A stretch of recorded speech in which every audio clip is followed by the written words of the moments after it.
Okay, this is a very short response, in part because, well, I agree with most of what you had to say, because I think it just makes a lot of sense as far as if this is the frame that you're working with, then when you reject that frame and your position is that you're rejecting that frame, then you're still being controlled by it. I've kind of had the same sort of thoughts about language when I realized I wanted to talk about gender a certain way and recognized that I couldn't talk about gender the way that I wanted to talk about because I was still thinking within the frame that I was rejecting.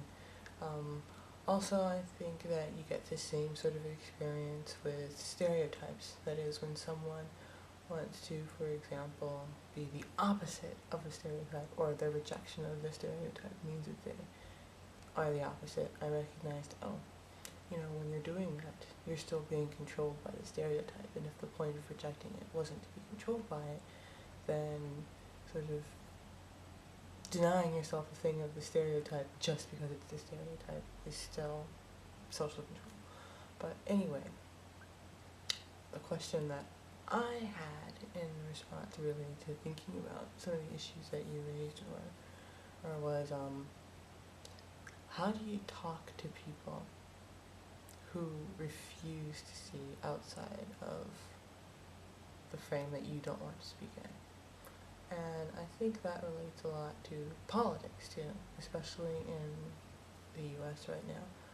It's sort of, how do you have a conversation with people who will not step outside of where they are, especially when your UI is so different.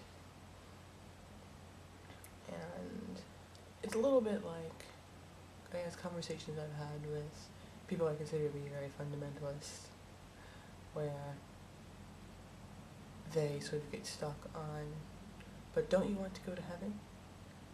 And if you say, I don't believe in heaven, but don't you want to go to heaven? Or, it doesn't matter if you don't believe in it, it's still there. What do you do with that?